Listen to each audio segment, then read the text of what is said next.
Mga master, okay lang bang? Huwag niyong skip ang mga ads sa aking mga video kung okay lang mga master. Salamat sa solid na suporta po. Yon, what's up mga masters? Nandito na naman tayo sa panibagong araw, panibagong kabanata na naman ang pagsasama-samahan natin ngayon, guys.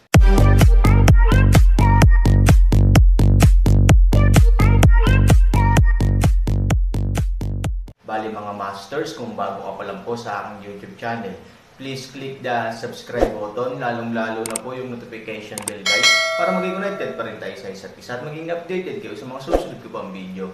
Bali mga masters, bago natin umpisahan ng kwento ay mag-shoutout po muna tayo para sa mga solid nating tagapakinig. Shoutout kay Ofalsa, shoutout kay Robert Tolentino. Yun na nga mga masters, no? Bali hindi na ito patagalin. In 3, 2, 1, let's go!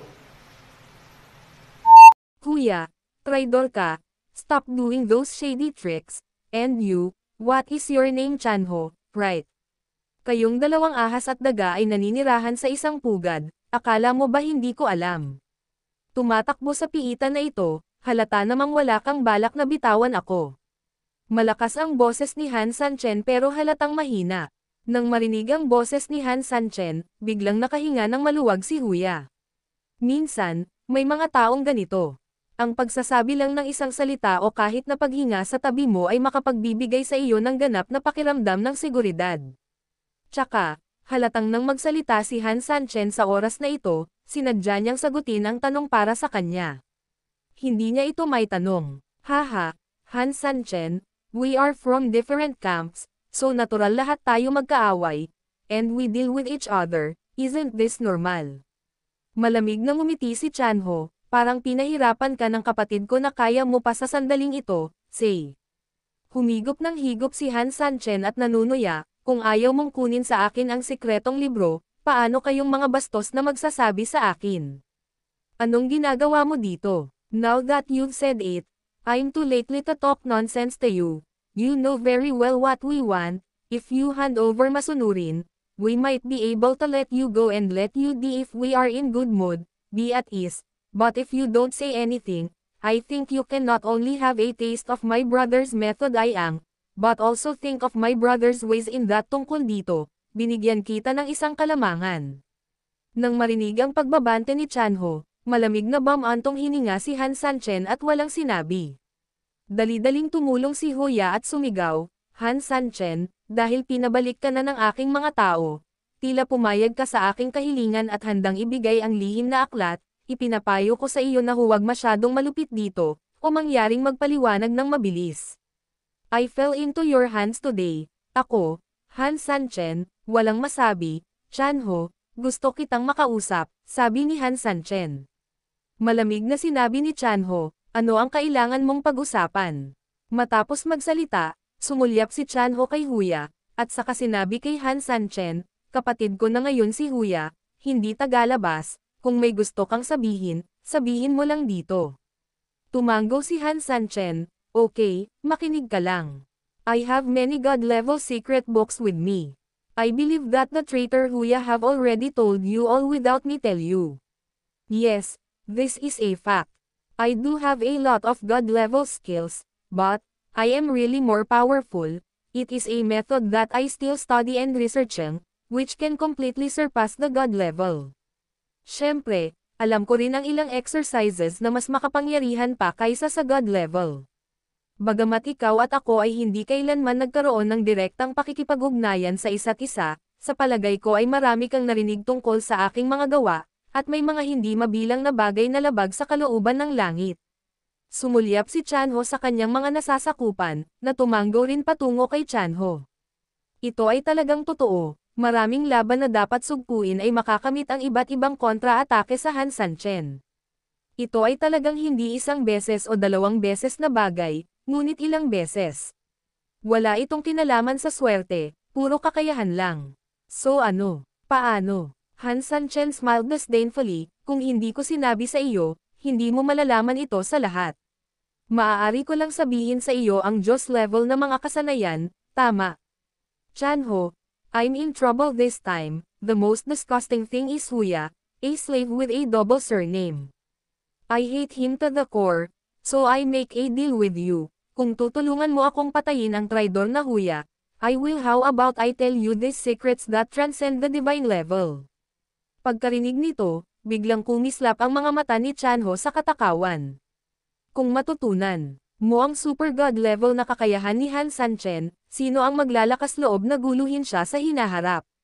Pag-iisip tungkol sa mga maluwalhating bagay na mangyayari sa kanya sa hinaharap, huwag mag-atubiling hilingin sa kanya na patayin si Huya sa oras na ito, kahit na hilingin mo kay Chanho na patayin ang kanyang mga magulang, hindi siya magdadalawang isip. Sa gilid naman ay napadilat ng husto si Huya at nataranta. Anong nangyayari? Kuya, ako, hindi ba ako sayo? Friendly forces tayo. I'm here to cover for you. Nasusunog ang utak ko, pero hindi mo na kailangan magsalita para purihin ako, tapos gusto mo lang maghanap ng papatay sakin. Labis na nanlumo si Huya at hindi makasabay sa ritmo ni Han Sanchen sa mga oras na ito. Nang siya ay nahuli noon, malinaw na handa siyang mamatay kasama niya, ngunit ang kanyang backhand ay upang paakyatin siya sa tuktok ng mundo at kunin ang kredito para sa kanyang promosyon at kapalaran dito. Ngayon, pagkatapos niyang makulong, I tried my best to help him, but hey, bigla siyang nagbuwis ng sariling buhay. Hindi ba talaga magaling ang lalaking ito sa paglalaro? Ngunit ngayon ay pipi si Huya na kumakain ng huanglian, hindi kayang ikwento ang kanyang paghihirap. Hindi mo masasabi kay Han Sanchen ang iyong pagsusumikap sa harap ni Chanho at tanungin siya kung bakit niya ginawa ito, tama ba? Kung gagawin niya ito, mamamatay sila ni Han Sanchen. At, mamatay ng mas mabilis. Kaya naman kahit gaano ka-depress si Huya, mabali lang ang ngipin at malunok. Kuya Chanho, hindi ka dapat madaling maniwala sa kanyang mga salita.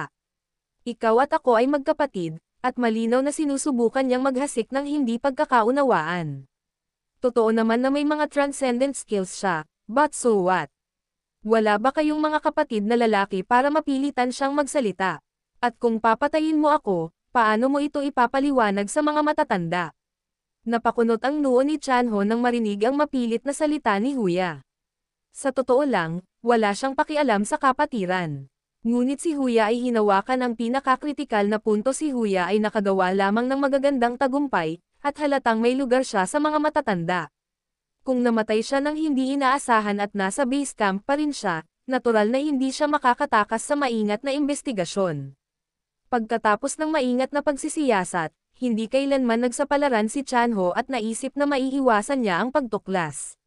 Sa makatuwid, kapag ang katotohanan ay nahayag sa wakas, kahit na siya ay isang malapit na pinagkakatiwalaan ng mga matatanda, maaaring hindi siya sigurado na makakakuha siya ng kapatawaran mula sa kanyang mga nakatatanda sa bagay na ito.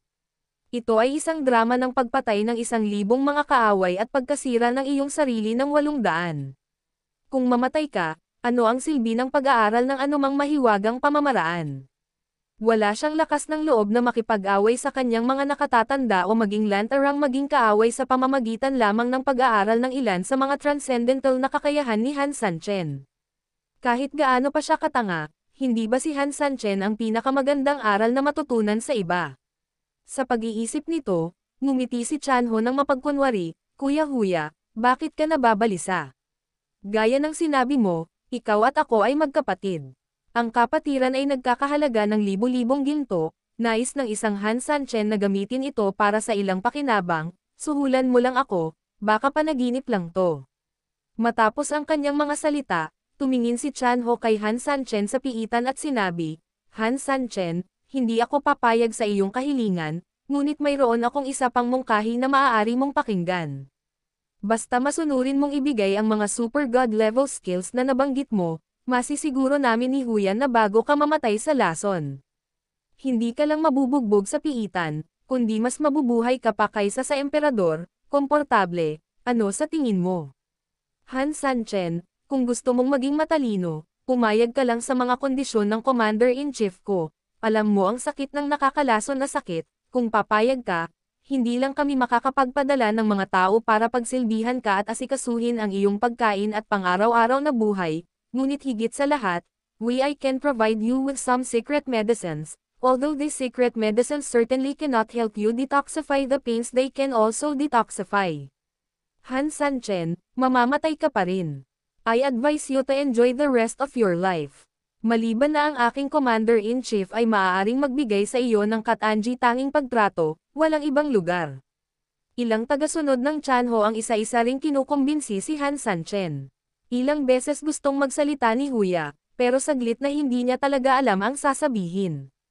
Higit sa lahat ay hindi niya alam kung anong uri ng gamot ang ibinebenta ng Han Sanchen Gourd, at natatakot siya na baka masama kung may masabi siyang mali. Ngunit pagkatapos ng lahat, ito ay may kaugnayan sa kanyang sariling kapalaran, buhay at kamatayan, at kailangan niyang tingnan si Han Sanchen na nakahiga sa piitan. Mahinang ngumiti si Han Sanchen, at pagkatapos ay dahan-daang tumayo mula sa lupa, parang hinang-hina siya, sinulyapan niya si Huya na lalong nagpakaba kay Huya, sa wakas, tumingin siya kay Chanho. Han Sanchen, ano ang mga kondisyon ko?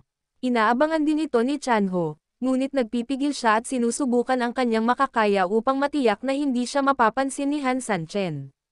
Pagkatapos ng lahat, ito ay isang Super Diyos level na kasanayan, sino ang hindi may inggit dito? Oo, pero isang klase lang ang itinuturo ko, kasabay nito, bago ako mamatay, sa piitan na ito, dahil sinabi mo na mabubuhay ako ng maayos sa natitirang bahagi ng aking buhay, pagkatapos, bukod pa sa oras na napagkasundoan mo kaming magturo ng mga kasanayan, ayokong istorbohin ako ng ibang tagalabas, kung gusto mo akong makita, kailangan mong kumuha ng pahintulot ko, paano iyon? Tinapos ni Han Sanchen ang kanyang mga salita at idinagdag, ayaw ko kayong makita, habang nakikita ko sila, lalo akong naiinis. Dahil sa sinabi ni Han Sanchen, gustong sumigaw ng mga nasasakupan ni Chanho, ngunit pinigilan sila ni Chanho. Bagamat ang mga pangangailangang ito ng Han Sanchen ay medyo napakaliit, hindi ito hindi katanggap-tanggap. Sa kakayahan ni Chanho, hindi mahirap gawin ito. Commander, lahat kaya ni Han Sanchen masatisfy lahat, pero kailangan pa rin niya ng permiso niya para makapasok sa piitan, medyo. Oo Commander, walang nagbabantay sa kanya, paano kung may mangyari? Kumaway ng kamay si Chanho, basta hinigpitan niya ang depensa sa paligid ng selda. Paano kung hindi siya makapasok at bantayan si Han Sanchen anumang oras? Siya ay lubhang nakakalason, at siya ay mahigpit na binabantayan sa labas, anong klaseng gulo ang maaari niyang idulot? Tsaka, dahil kailangan kong matutunan ang isang bagay araw-araw, palagi kong nakikita ang Han Sanchen, na makakasiguro ng maraming kaligtasan. Sa makatuwid, naniniwala si Chanho na hindi ito isang malaking problema. Sa pag-iisip nito, ngumiti siya at sinabi sa kanyang mga tauhan, nag-alaga na ba kayo ng aso? Bagamat ang asong ito ay mapagpakumbaba, bago mamatay, ito ay madalas na makakahanap ng isang disyerto na sulok, magtatago at pumanaw ng tahimik, alam mo ba kung ano ang tawag dito? Ito ay tinatawag na dignidad. Kung tutusin, si Han Sanchen ay isang sikat na tao sa isang party, at ang kanyang pagkamatay sa ganoong kalunos-lunos na paraan ay nakakabigo pa rin. Kaya, bilang paggalang sa kanya, ang mga kahilingang ito ay maaaring matugunan. Okay, Han Sanchen, ayokong itulak ka sa blind corner. I can satisfy your request. Bahagyang ngumiti si Han Sanchen, okay, let's seal the deal. To show my sincerity, may tuturuan muna ako, para maintindihan mo ng malinaw ang instructions. Pagkarinig na napaka-decisive ni Han Sanchen, gusto niyang turuan si Chanho. Bagamat kagagaling lang ni Huya mula sa matagal na takot na maligtas, tumingin siya kay Han Sanchen ng labis na pag-aalala sa mga oras na ito.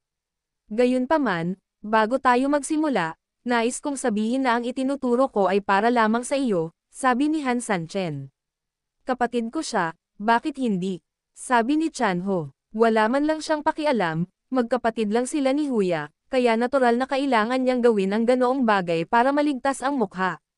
Sa katunayan, nais niyang matutunan niya ito ng mag-isa, dahil sa paraang ito lamang niya maipapakita ang kanyang lakas at kas-index. Kung magagawa ng iba ang parehong trick, gaano ito kabuluhan. This traitor is already very depressed in my place. If I don't kill him, you still want me to teach him my skills? Tanong ni Han Sanchen. Nasiyahan si Chanho sa sagot na ito. He could basically guess the answer, but he still pretended to be a little embarrassed on his face. This Huya know what is going on and spoke, brother, there is no need to be embarrassed. For the sake of my brother's life, You can even refrain from super god level exercises. I already understand the kindness that my eldest brother has. Don't want to learn my younger brother, ayoko lang matuto. Pagkatapos magsalita, sinulyapan ni Huya ang entourage sa tabi ni Tianho. Mas takot ako sa dilim, you guys can go out with me, okay. Tuwang-tuwa si Chanho, alam niyang tinutulungan siya ni Huya na ilabas lahat ng pinagkakatiwalaang followers niya, na natural na magandang bagay. Kaya sabi niya, hindi niyo ba ako naririnig lahat? Kapag nagsasalita ang kapatid ko, katumbas ng utos ko. Nang makita ng ilang mga nasasakupan na sinabi ito ng kanilang commander, napangiti na lamang sila at sumunod kay Huya palabas. Nang dumaan si Huya sa Chanho, ngumiti ng mahina si Chanho at mamulong, Kuya, huwag kang mag-alala, maaari kitang turuan ng privado kapag natutunan ito ng kapatid ko. Nagpasalamat si Huya at mabilis na umalis kasama ang mga tao. Sa buong piitan, si Han Sanchen at Chanho na lang ang natira. Han Sanchen, pwede na tayong magsimula. For the sake of success in the future, I don't plan to hide it anymore. If I want to teach you, I will direct teach you one of my best skills. Yu Huang, sa sarili mong lakas, malalabanan mo ang pag-atake ng libu-libong hukbo, at mapipigilan mo pa ang pag-atake sa harap mo. Interesado ka ba? Natigilan si Chanho, nakita niya talaga ito ng sarili niyang mga mata, hindi niya talaga akalain na magiging ganito ka-generous si Han Sanchen at bibigyan siya ng pinakamahusay na galaw sa sandaling gumawa siya ng hakbang. Parang takot talaga tong lalaking ta na pahirapan ng pangil ng tigre. Yun na nga mga masters, no? Bali panibagong kabanata na naman yung natapos natin ngayong gabi. Muli, maraming salamat po talaga sa walang sawang suporta po sa aking YouTube channel na talagang inaabangan niyo po ang bawat upload ko po. Bali mga masters, magkita-kita ulit po tayo bukas ng gabi at ngayon po ay magpapaalam po muna tayo. Bali mga masters, bye-bye!